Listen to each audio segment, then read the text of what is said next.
boys and girls. And I know you said it back. Good morning, Miss Morgan. Hey, how you doing today, kiddos? Super excited to be with you again today.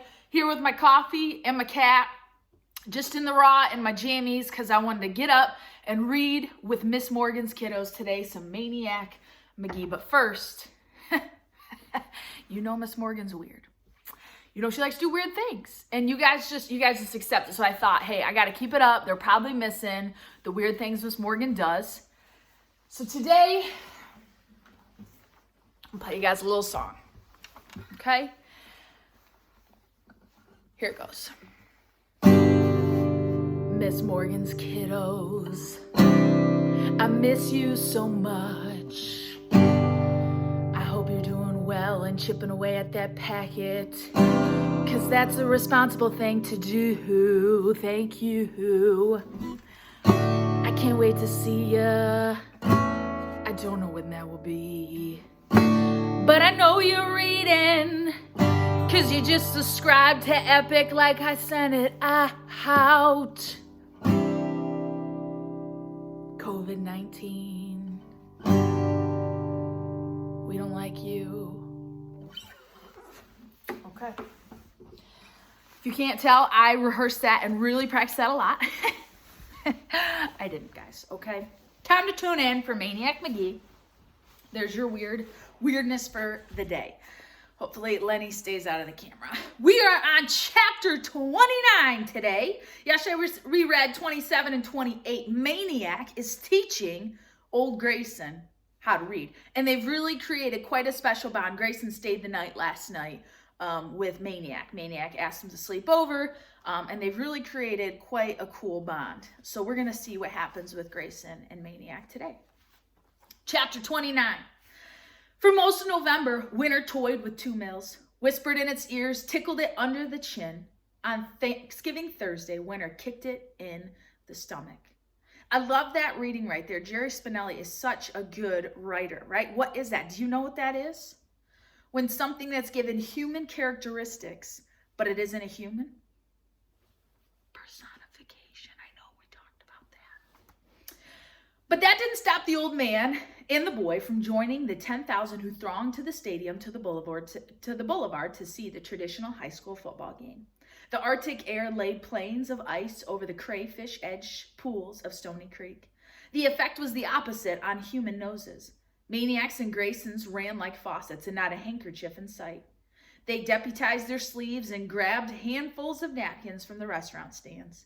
2 Mills won the game, thanks to the last-minute 73-yard touchdown pass from quarterback Dennehy to James, hands down. From the instant his old trash-talking Sandlot pal cradled the ball in his long brown fingers, Maniac was jumping on his seat, screaming trash at Hans' pursuers every step to the goal line and glancing about to make sure Mrs. Beale wasn't hearing. By the time they got back to the baseball room, they were nearly frozen, but the freeze was good, for it made the warmth of the little apartment all the more welcome. Within 15 minutes of the space heater, had the place positively tropical, while in the toaster oven their 5-pound Thanksgiving chicken was already beginning to brown. A pair of hot plates and a squad of pots were pressed into action, and by mid-afternoon the two were sitting down to a feast of roast chicken, gravy, cranberry sauce, applesauce, SpaghettiOs, raisins, pumpkin pie, and butterscotch crimpets. Maniac thought of Thanksgivings past, of sitting around a joyless table, his aunt and uncle as silent and lifeless as the mammoth bird they gnawed on. He said this grace: "Dear God, we want to thank this opportunity to thank you for the best Thanksgiving dinner we ever had. Well, I ever had. I guess I shouldn't speak for my friend Grayson." He peeked across the table. "Grayson," he whispered, "is this your best one too?" The old man opened one eye. He shrugged. "Don't know, ain't tasted it yet." Maniac glared, rolled his eyes upward, hissed, "Grayson." The old man flinched. Yeah," he squinted, one eye at the chicken. "Yeah, I guess it is." "The best," Maniac prompted. "The best," Maniac went on. "And we want to thank you for this warm house and for our own little family here and for Grayson learning to read. He's already read 13 books, and I'm sure you already know. And one more thing, if you could find a way to let the Beale family know I'm wishing them a happy Thanksgiving, I'd really appreciate it. They're the ones on 728 Sycamore Street, in case there's any other Beals around. Amen."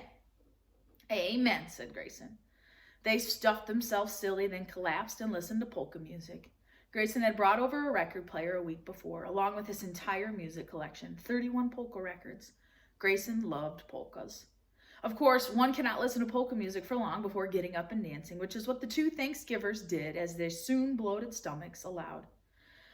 They danced and they laughed, record after record. Whether it was the polka as they danced is another question. It was nearly dark, both of them having recollapsed when Maniac said, "Is there any paint around?" "Guess so," said Grayson. "What's for?" "You'll see. Can you get some? And a brush?" The old man dragged himself up. "What color? How about black?" 5 minutes later, the old man was back. "Got brown, that'll do?" "Fine," said Maniac. He opened the can, stirred the paint, put a jacket on, grabbed the brush, and went outside. Grayson followed. He watched the kid paint on the outside of the door in careful strokes. 101. Maniac stepped back, admiring his work. 101, he proclaimed. 101 Bandshell Boulevard. He given himself an address. We'll read chapter 30.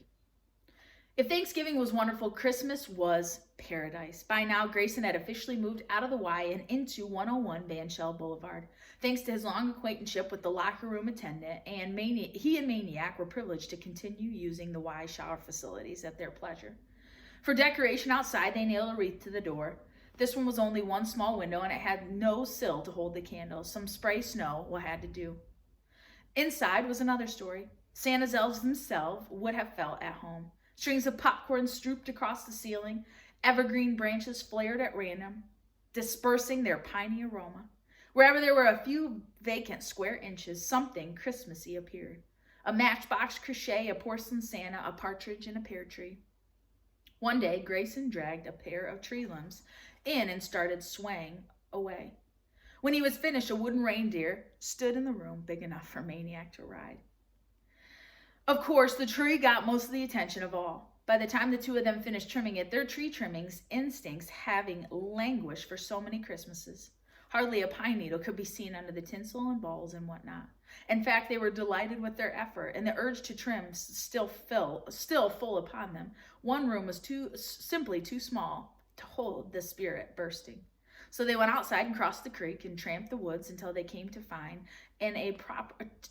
fine and proper evergreen, and there, their footsteps, muffled by the carpet of pine needles, their every breath, and whispered wood arrayed in frosty white, they trimmed their second tree. This time the ornaments were nature's brilliant red and yellow, necklaces of bittersweet, pungent pine cones, wine-red clusters of sumac berries, abandoned bird-bodied boats of milkweed, delicate thumb-sized goblets of Queen Anne's lace. Do we read chapter 31? All right, we'll read chapter 31. It's an important chapter. It was still dark when Maniac awoke on Christmas morning. Within an hour or two, the holiday would come bounding down the stairs and squealing round the old tinsel trees of Two Mills. But for the moment, Christmas bided its time outside, a purer presence. Maniac shook Grayson awake, but stayed the old man's hand when he reached to turn on the lights. They bundled themselves and ventured into the silent night. Maniac carried a paper bag. Snow had fallen several days before, and much of the town had been plowed, shoveled, and slushed away. But in the park along the creek, the woods, the playing field, the playground, it still lay undisturbed, save for the tracks of rabbits and squirrels. Beyond the tall pines, stars glittered like snowflakes, reluctant to fall. They visited their tree. They stood silently just to be near it, letting the magic of it drift over them. In the pine patch moonlight, the Queen Anne's goblet looked for all the world like filigreed silver. They walked the creek woods all the way to the zoo, meandering wordlessly throughout the snowy enchantment. As if by design, they both stopped at the same spot, above the half-submerged, rooty clump of a fallen tree. Somewhere under there, they knew, was a den of family of muskrats. The old man laid a pine branch at the doorway. Maniac whispered, "Merry Christmas." They visited the animals at the zoo, at least the outdoor ones, wishing them a happy holiday. The ducks seemed particularly pleased to see them. By the time they came to the buffalo pen, dawn was showing through the trees. Before the old man finished saying "want a boost," Maniac was up and over the fence. If Mother Buffalo was glad to see that the fence-hopping human again, she didn't show it, but Baby came trotting on over, and the two of them with a warm reunion. Before leaving, Maniac reached into the paper bag and brought out a present. "For you," he said. It was a scarf, or rather 3 scarves tied together. He wrapped them around the baby's neck. Next year I'll get you a stocking for your horns, he grinned. If you have them by then. A final nuzzle and he was back over the fence. They headed back home as the town awoke. Breakfast was eggnog and hot tea and cookies and carols and colored lights and love. As in all happy Christmas homes, the gifts were under the tree. Maniac gave Grayson a pair of gloves and a woolen cap and a book. The book did not appear to be as sturdy as the others lying around. The cover was blue construction paper, and the spine, instead of being bound, was stapled. The text was hand-lettered, and the pictures were stick figures. The title was "The Man Who Struck Out Willie Mays." The author's name, which Grayson read aloud with some difficulty, was Jerry L. Magee. Maniac, in his turn, opened the packages to find a pair of gloves, a box of butterscotch crimpets, and a spanking Snow White, never ever used baseball. He was overjoyed. He rushed to the old man and hugged him. The old man put up with that for a second and then pulled away. "Hold on," he said. He went to one of the baseball equipment bags and reached in and tunneled down to the bottom and came out with another package. This one wrapped crudely in newspaper. "Hiding this'n," he said. "Didn't know if you were the kind of kid sneaks looks." Maniac tore it open and gaped helplessly when he saw what it was. To anyone else, it was a ratty old scrap of leather, barely recognized as a baseball glove fit for the garbage can. But Maniac knew at once this was Grayson's, the one he had played with all those years in the minors. It was limp flat in the pocket, long since gone. Slowly, timidly, as though entering a shrine, the boy's fingers crept into it, flexed and curled and cracked leather, brought it back to shape, to life. He laid the new ball in the palm, pressed the glove and ball together, and the glove remembered and gave way and made a pocket for the ball. The boy could not take his eyes off the glove. The old man could not take his eyes off the boy. The record player finished the Christmas polka and clicked off, and for a long time there was silence. 5 days later, the old man was dead.